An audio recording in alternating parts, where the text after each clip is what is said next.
Так, и снова Сергей Кулешов, до сих пор еще один из Bittrex, вот, но теперь уже про совершенно другие продукты. То есть сейчас речь пойдет про, опять же, снова про облачные технологии, но уже немножко применение.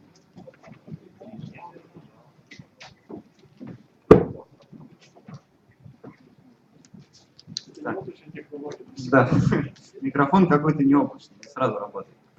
Не всегда.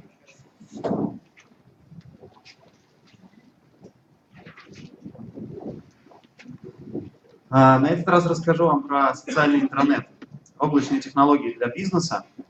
Буду вам представлять один из наших продуктов. Это, скажем так, облачный сервис, который доступен сейчас и сегодня всем и каждому. То есть любая компания для себя может его зарегистрировать и использовать. Ну, давайте небольшой экскурс в историю для начала. Вообще мы внутрикорпоративными продуктами занимаемся уже давно, с 2008 года. Занимались различными интранетами и, скажем так, одни из первых наших версий внутрикорпоративной системы выглядели похожими на стенгазету. То есть представляли из себя набор различного рода информации, которая так или иначе нужна сотрудникам.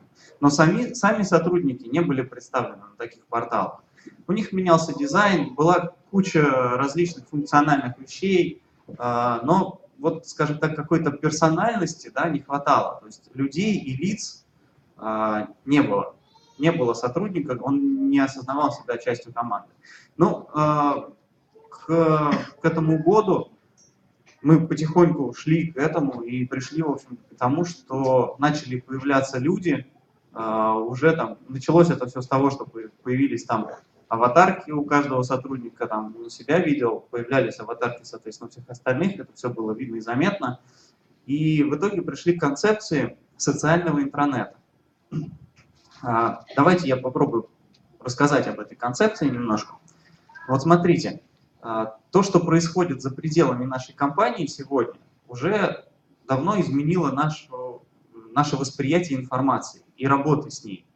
Вот мы с вами, у всех же есть аккаунты в социальных сетях, при этом мы управлению, грубо говоря, и работой с социальной сетью, работа это сложно назвать, но все-таки это взаимодействие с интерфейсом достаточно сложной системой. Технические социальные сети это очень сложная система.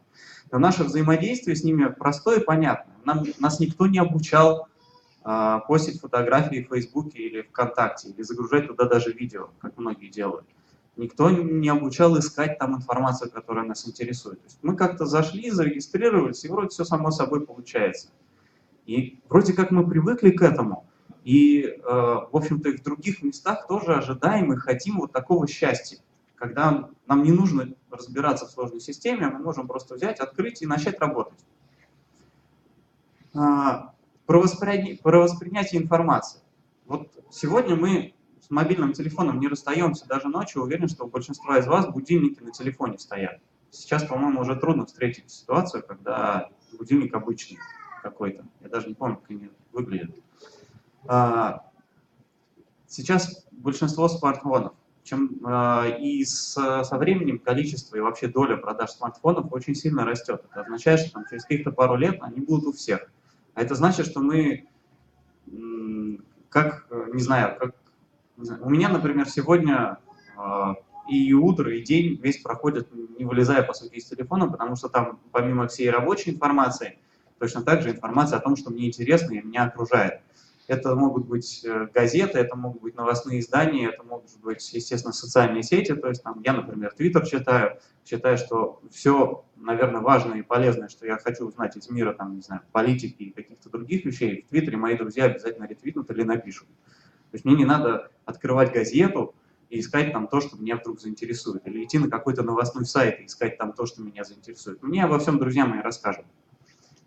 При этом, понятно, что все эти устройства распространяются и растут, нам предоставляют кучу различных сервисов, там, те же Яндекс.Пробки, информация о погоде, те же социальные сети и какие-то другие рабочие или не очень рабочие инструменты.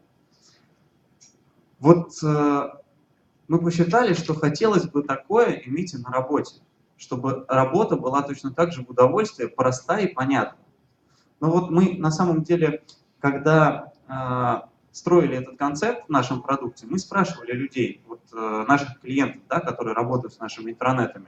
Зачастую это большие крупные компании, взрослые дядьки, у которых мы приходили и спрашивали, что такое социальный интранет. И, естественно, возникает сразу куча негативных эмоций. Мы поделили понятия, да, и спросили, вот хорошо, вот что значит социальный, по-вашему? Нам, естественно, начали говорить, ну, это вот все вот эти социальные сети, Фейсбуке, ВКонтакте, это куча, короче, разговоров ни о чем, огромное количество информации, которая к делу отношения абсолютно не имеет. Естественно, большинство работодателей не любят, когда сотрудники в этих сетях сидят. Но если посмотреть на это, допустим, с другой стороны, а вот абстрагироваться от того, что это не про работу, какие там плюсы есть?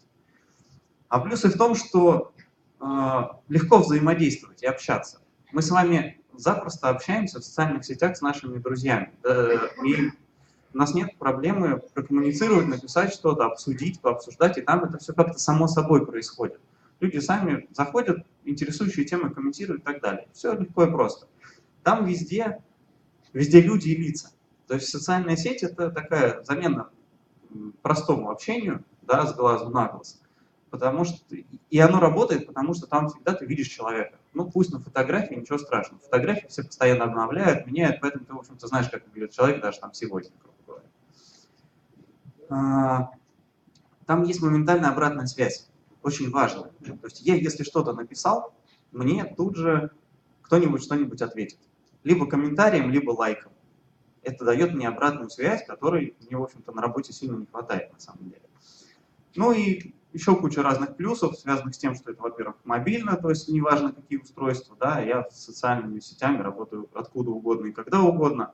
Это самоорганизация, то есть, например, непопулярная информация в социальной сети, она очень быстро куда-то уходит и теряется. А та, которая интересна людям, она всегда наверху и постоянно ее поднимают, подогревая интерес к ней. Это так называемая самоорганизация. Ну и, наверное, легкость объединения в разные группы. Ну, вот, казалось бы, собрание коллектива для того, чтобы что-то обсуждать, в социальной сети вообще не проблема. Люди сами создают эти группы, сами собираются, набирают туда участников и обсуждают в рамках какой-то группы социальной. Да? То есть собрать людей, единомышленников для того, чтобы о чем-то поговорить, не проблема. Второй кусочек понятия – интранет, то есть внутрикорпоративная система. Вот здесь есть куча положительных эмоций, возникает сразу. Это, естественно, рабочие инструменты. То есть мы говорим о системе, которая создана для того, чтобы повысить эффективность работы компании. Это значит, что все про работу, ничего там лишнего нет. Это задача управления проектами, это там какая-нибудь система CRM, это управление файлами, хранение документов, там, поиск по ним и так далее. Но у сотрудников, да, в общем-то, и у руководителей обычно возникает куча негативных эмоций на эту тему. Потому что интранет-системы обычно многофункциональны и очень сложны в восприятии. То есть им надо научиться, чтобы работать.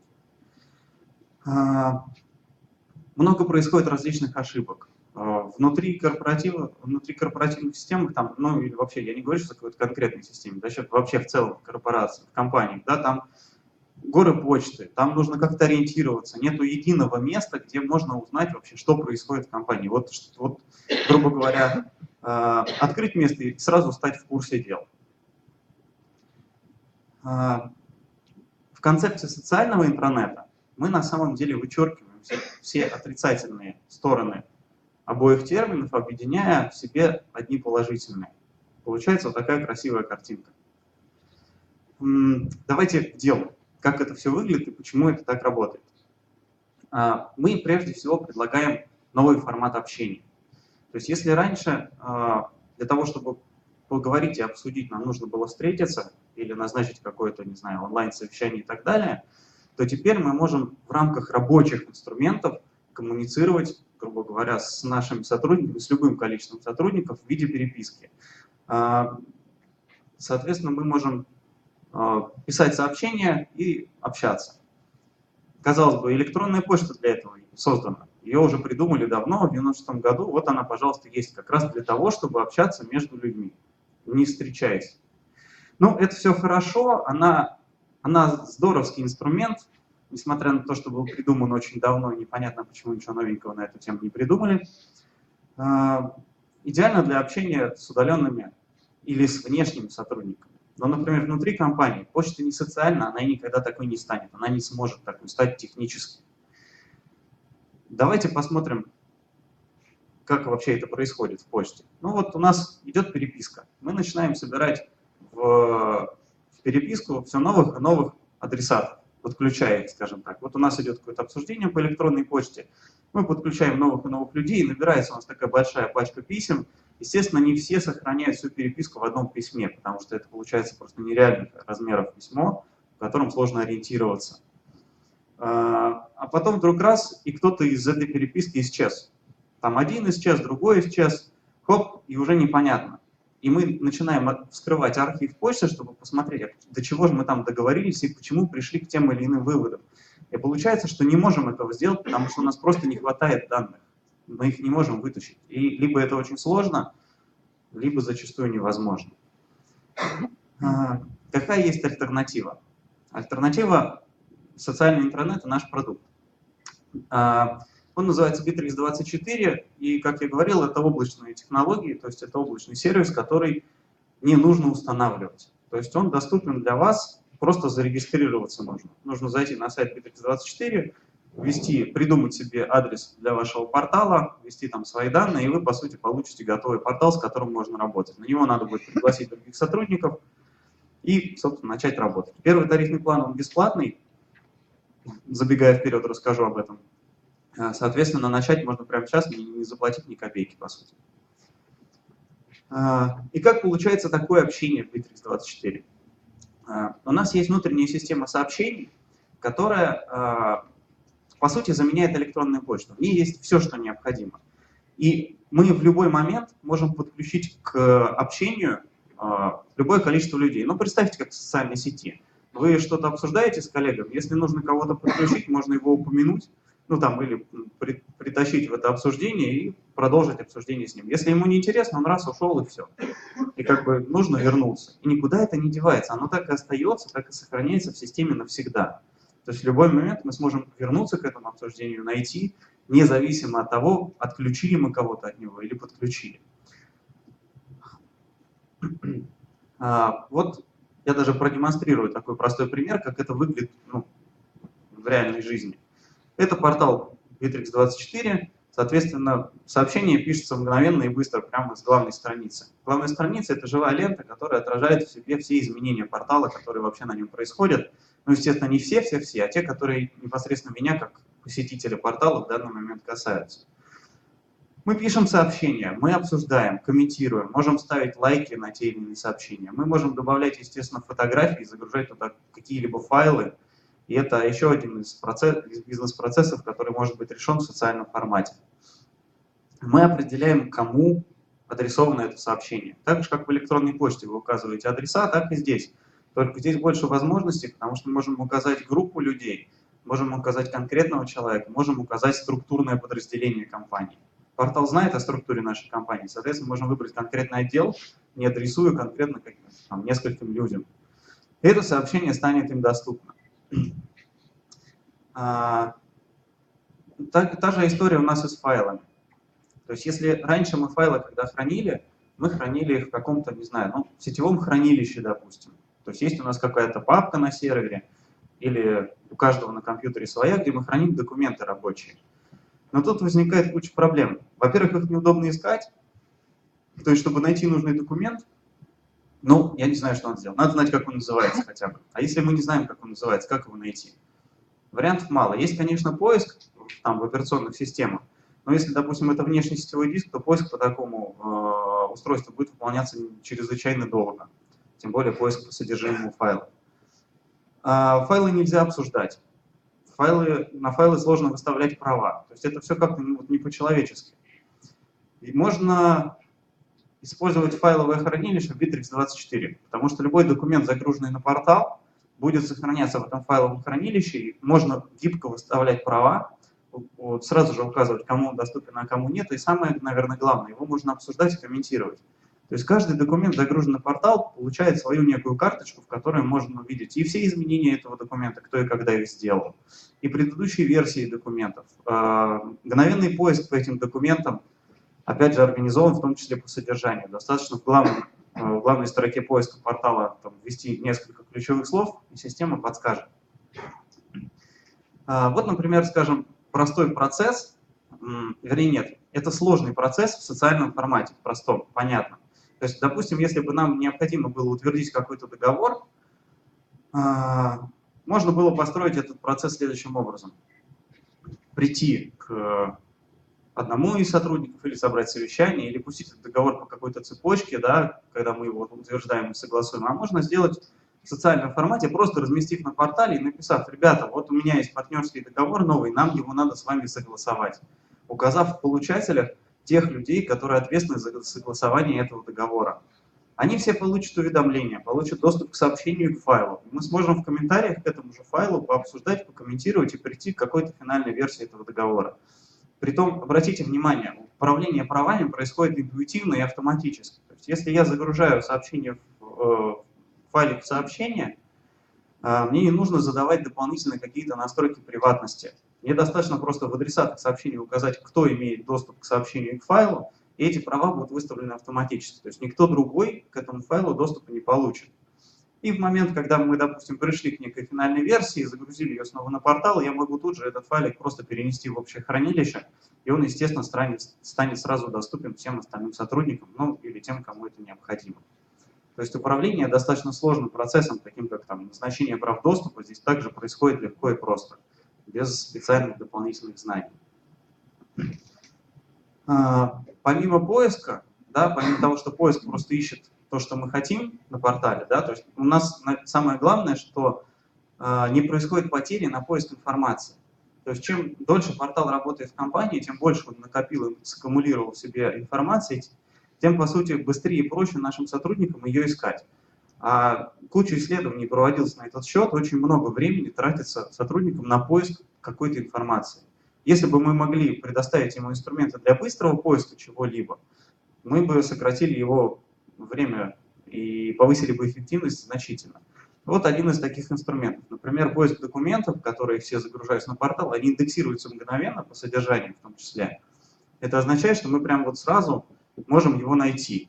Ну, выглядит это вообще волшебно. Достаточно просто указать слово в поисковой строке. Мало того, что портал сразу же предложит несколько вариантов, которые, может быть, найтись, которые можно там найти на портале. И, соответственно, в некоторых случаях мне не надо будет даже донабирать до конца мой поисковый запрос, я сразу увижу ответ.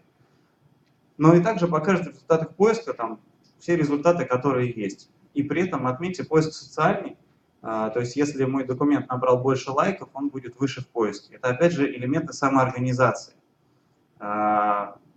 Документы и материалы на портале, которые наиболее ценными показались другим сотрудникам, мы их считаем более ценными для всей компании и, соответственно, организуя, тем самым структурируя информацию.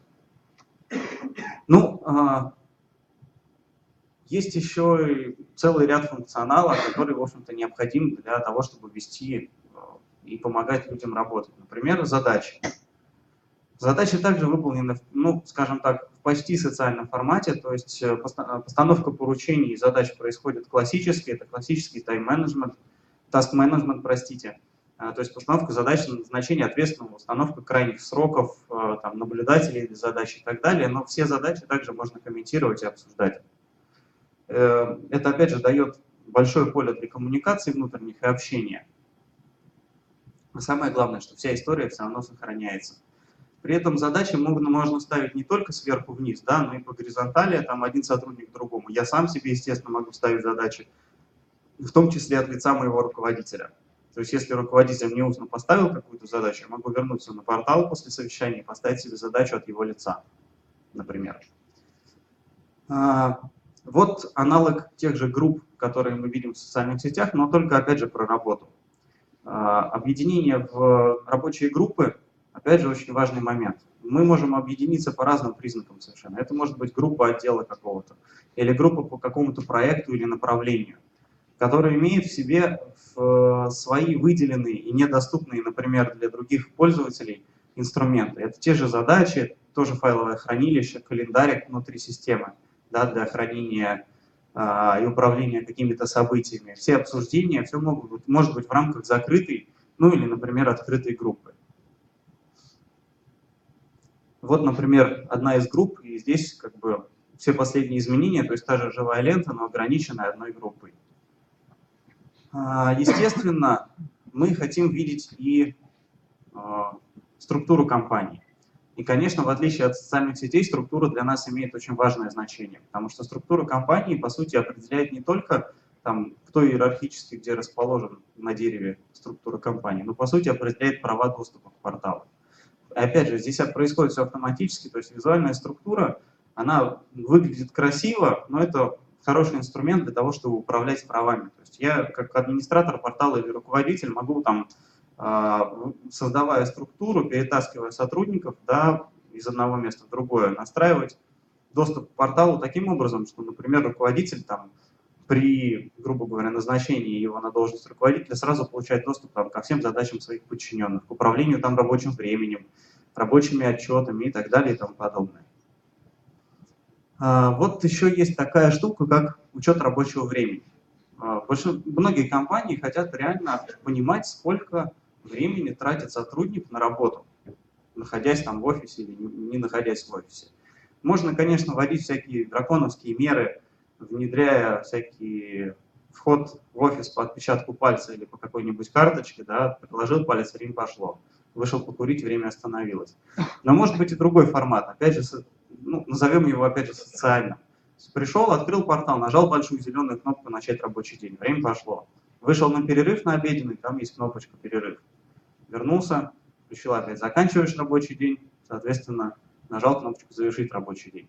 Если забыл, ничего страшного, система всегда предложит закончить рабочий день с другим временем, но в этом случае, правда, попросит обосновать, что случилось, чтобы и впоследствии руководитель может подтвердить или не подтвердить это изменение рабочего дня.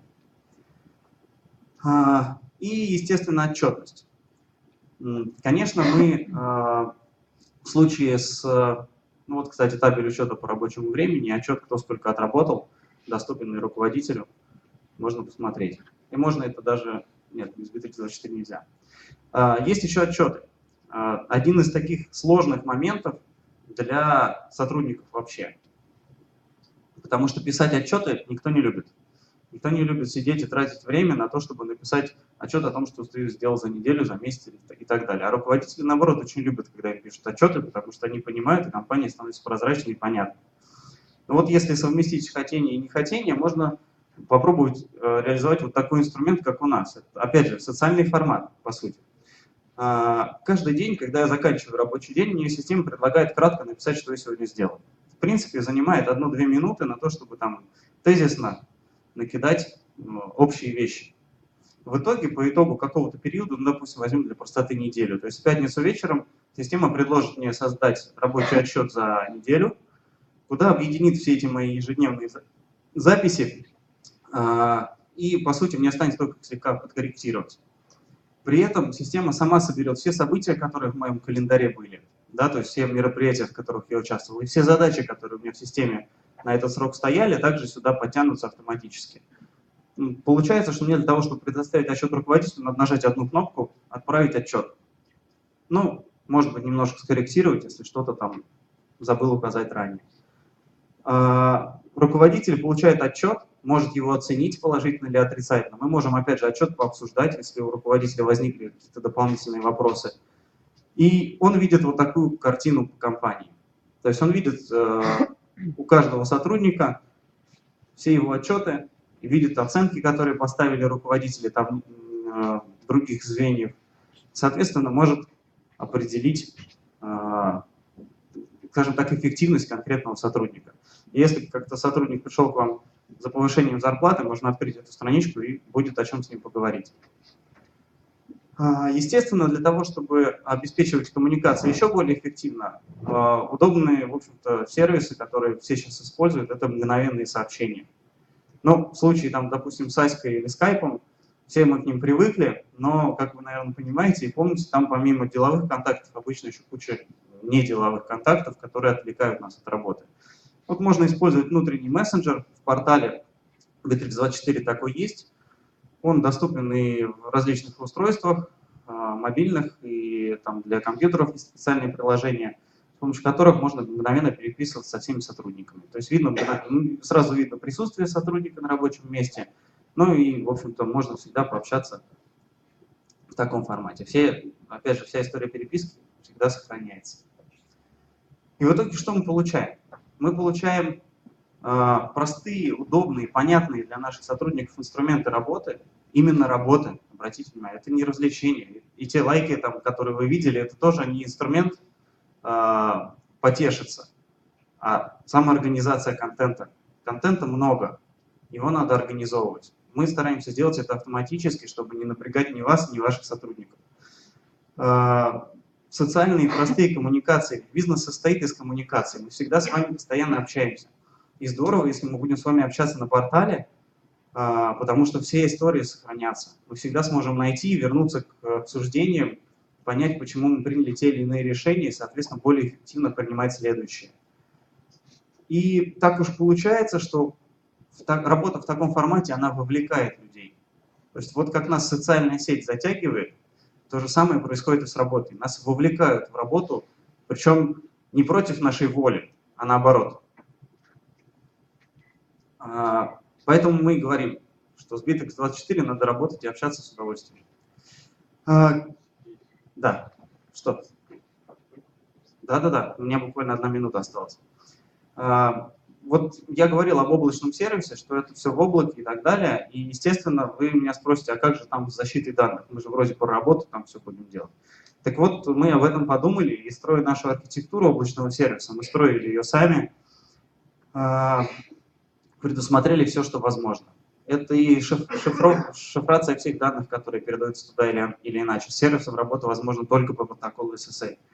Различные фильтры от атак, антивирусы и так далее, все это там есть. Сами дата-центры защищены там по очень высокому уровню безопасности.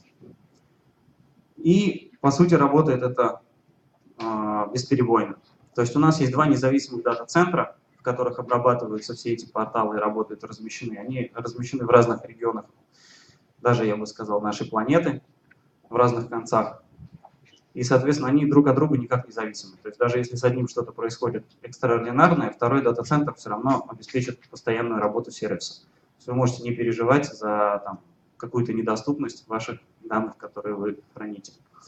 Ну и последний слайд — это, собственно, про цены. Как я и говорил, первый тарифный план, он бесплатный, то есть можно просто зарегистрироваться и начать работать. У него есть 2 ограничения.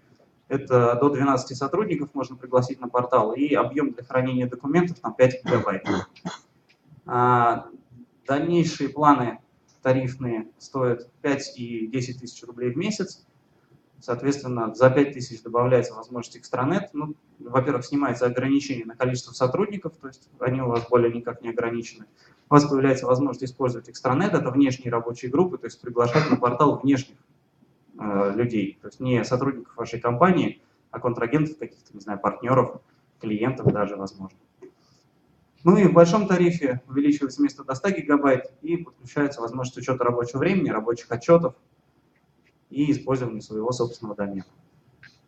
Вот, рекомендую вам попробовать, ничего страшного в этом нет, не бойтесь социальных сетей на работе, потому что они все проработаны на самом деле. Ну и готов ответить на ваши вопросы. Спасибо, меня зовут Кирилл. Скажите, пожалуйста, Google Apps и Bittrex24, и Yammer и Bittrex24. Достоинства, недостатки? Спасибо. Ну, Google Apps немножко не социален, совсем не социален, по сравнению с нами. А Yammer, да, пожалуй, Yammer — это вот наш основной конкурент. Но это западный продукт, мы отечественный продукт. Я не могу сейчас вам обозначить достоинства и преимущества, пока скажу, что мы больше про работу, чем Yammer. Yammer больше про общение, у нас гораздо больше рабочих инструментов. Но пока на данный момент так. Давайте еще. Здравствуйте, Сергей. Вот вы сказали про учет рабочего времени и сказали, что у вас есть мобильные устройства. То есть да. Я включил мобильник, ушел с работы, где-то там нажал выход. Да, такая возможность 5 часов, есть. у меня 8 часов В учете. Но я еще раз вам говорю, это социальный учет работы. Если вам нужен жесткий и такой драконовский учет, то в случае с аналогом Bittrex24, то есть корпоративным порталом, можно устроить такой вот прям жесткий учет рабочего времени. Все это будет туда сохраняться. С 1С это как можно связать? Ну, именно Bittrex24 нет пока. Это все-таки облачный сервис, и связывать, наверное, не получится. А корпоративный портал, да, можно. Вопрос можно еще такой? У вас только на вашем облаке работает, или это все-таки можно развернуть на внутреннем сервере? Можно компании? развернуть аналог этого продукта, корпоративный портал он называется. Можно на внутреннем сервере компании развернуть. Он выглядит точно так же, он даже еще более функционален. Там гораздо больше функциональных возможностей и различных рабочих инструментов. А цены? От 19 900 до 249 тысяч. 4 редакции там есть, раздаточка у нас лежит на столе, там можно взять буклетик, если хотите, я вам покажу детально. 100 гигабайт это предел? Можно докупать пространство отдельно. Да, пожалуйста. Здравствуйте, Ахмадиев Виталий. Меня интересует два вопроса. В каком виде присутствует в данной системе понятие филиала и головного офиса? И существует ли у вас возможность видеосвязи, видеоконференции? В продукте Bittrex24, ну, филиалы офиса – это структура компании, то есть вы можете выделять подразделения, и, по сути, это будет каким-то образом, ну, по сути, влиять на руководитель подчиненный в этом отношении. А так, в принципе, мы предлагаем использовать рабочие группы, то есть это отдельная рабочая группа для какого-то филиала, это, пожалуйста, отдельное пространство для этого филиала и для его работы. Видеосвязь в Bittrex24 нет. В корпоративном портале, да, такая возможность есть. Видеосвязь, к сожалению, очень требовательна к ресурсам, и пока не получается организовать. Даже вот мы предлагаем видеоконференции в корпоративном портале, и кто у нас приобретает такую возможность, обычно с трудом справляются с нагрузкой. Здравствуйте, еще раз, я Виталий. Вот у меня такой вопрос. А вот вся переписка, это хранится на ваших серверах или на Да, наших? в случае с Bittrex24, да, на наших серверах. Ну, скажем так, наши дата-центры расположены в облаке Амазона, то есть все это хранится, по сути, в Соединенных Штатах Тогда у Америки. меня появляется некая, скажем так, небезопасность на случай, если у вас там полетят сервера ваши, Ну, допустим, или появляется некая зависимость от Bittrex, то есть мы привыкаем к использованию вашей системы, и со временем без нее... В чем ваши опасения, скажите? Без Что мы нее- исчезнем и испаримся? Ну, условно говоря, может быть, не исчезнете, а, допустим... Закроем проект.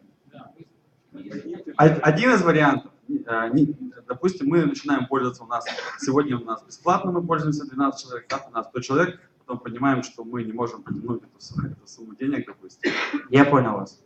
Ну, смотрите, во-первых, мы ни от кого не прячемся. Да? То есть, если вам понадобятся все ваши данные, по первому же вашему запросу вам будет выгружен там всего вашего портала и отдан файлом, забирайте, пожалуйста. Да, вы видите, что многие компании начинают от вас зависеть, и через какое-то время начнете поднимать ценник.